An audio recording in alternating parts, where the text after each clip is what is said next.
back again with the R34. In this video I'll be starting the design of the turbo manifold. So I've got this turbo here which I've borrowed off of one of my good mates. It's a TD06 25G, so it's a little bit smaller than what I'll end up running on this car, which will be a T67. But yeah, it'll give us all the key dimensions that we really need to look out for and where we can place the manifold. So there's a couple of things that I'll have to look out for in the engine bay, like I'll be retaining the heater. So we want enough room back here for the dump pipe to fit with the heater hoses still on, and you know, we don't want to be cooking those and shooting coolant all over the place. And I'm also going to retain the air conditioning as well. So you've got the refrigerant lines that run down here. So yeah, we just need to leave enough room for those guys, which you know, they did a fairly good job from the factory. It's a fair bit of room down here, so yeah, but it'll just give us a good idea of where we can place things. But to start things off, before we get too carried away with turbo placement and stuff, I've got this box full of goodies here. So it's just about everything that I'll need to make the manifold. So we've got the actual head flange itself, T3 inlet flange, and a whole bunch of different bends. So I've got a couple of 50mm diameter bends and a whole heap of 40s. So I'm going to be running 40mm diameter runners, and the collector design that I'm going to be making is a little bit different to usual, so that'll be yeah, something interesting. But I'm going to be using these 50mm pipes for that, and the wastegate feed as well. So yeah, and then just got a couple of straight sections in here as well. I've got a meter of 40mm and a meter of 50mm as well, and then just a whole heap of bends in there. So yeah, this manifold's just going to be made out of mild steel steam pipe, so nothing crazy, no Schedule 10 or anything like that. And even though it's just mild steel, it still adds up in the end once you've got everything. This was about $400 worth of materials. So yeah, anyone that's ever wondered why turbo manifolds are so damn expensive, that's why. Material costs alone's, you know, up there, and then you think of all the labor that goes into actually building the things. So as for the design itself, the manifold's going to be a little bit different to what most people see on these things. Obviously your run-of-the-mill would be your 6-into-1 collector at the turbo, and then tune length runners, equal length the whole way. So this isn't going to be that.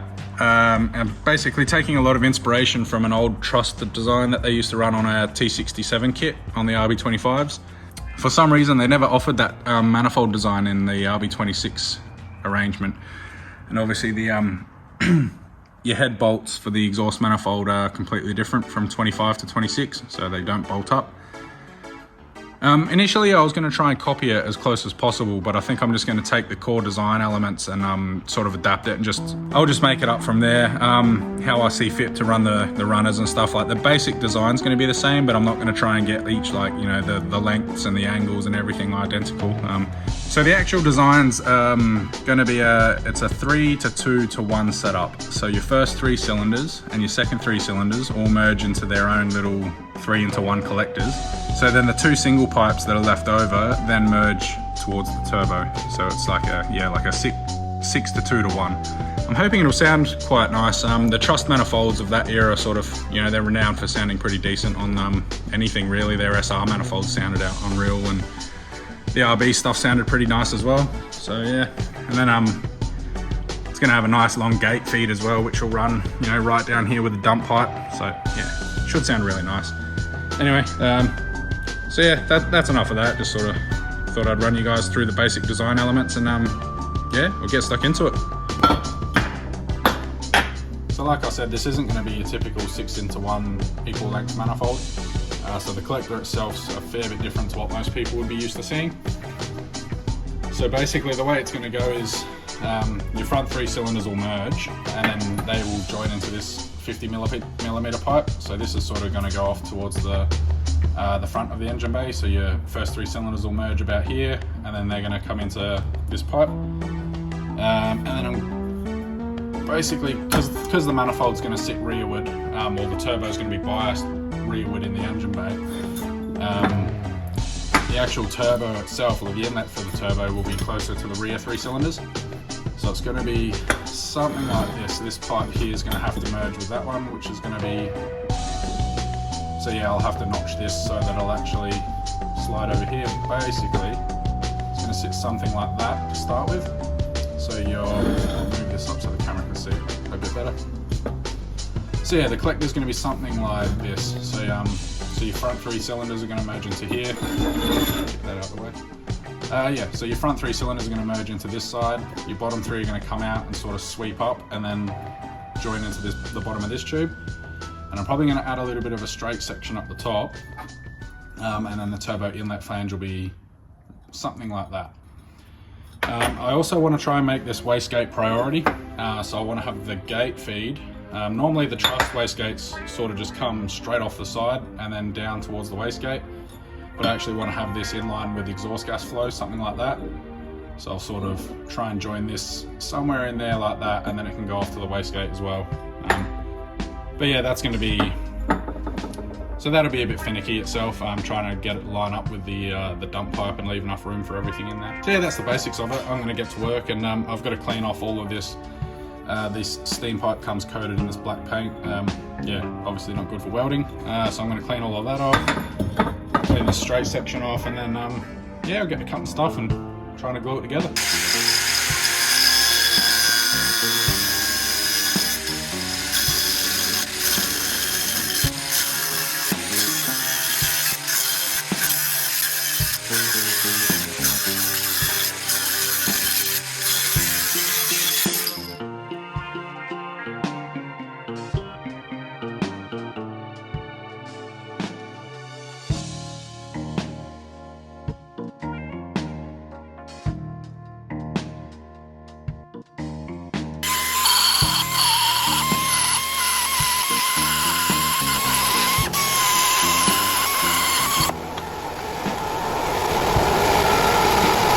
So this is where I've managed to get to so far. A couple of odd shapes cut out here, a bit of die grinding and cutting later.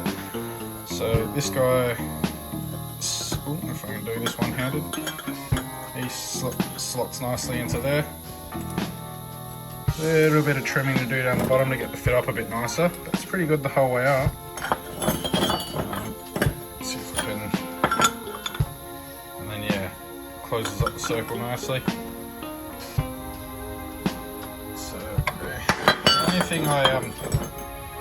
The only thing I wish I did was maybe make this bit a little bit longer, but I sort of dummied it up just before, because I was thinking it might get a bit tight with welding the actual lower tube on. Yeah, I just thought there might not be much meat there to get the welder in. So this is where the rear 3 cylinders will actually merge into this pipe here. So this isn't going to be the actual piece. I'm just sort of using it to see how much room I would have in there trying to weld, but that looks like enough room.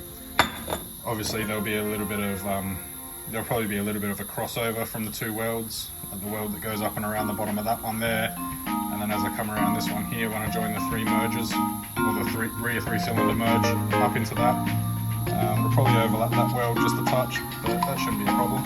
Just need to trim this one down a little bit more, because if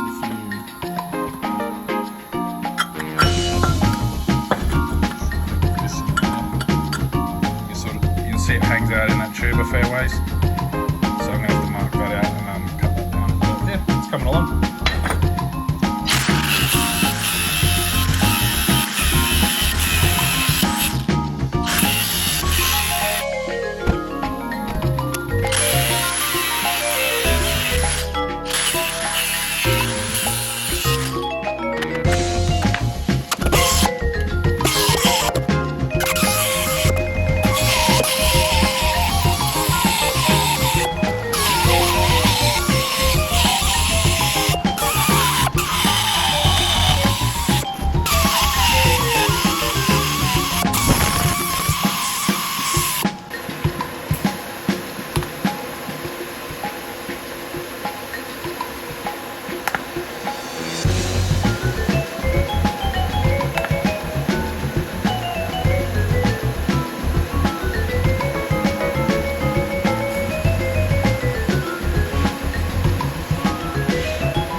I just got done welding the collector up. I kind of forgot to pull the camera out and record while I was welding, so I'm gonna have to make up for that when I get onto the rest of the manifold.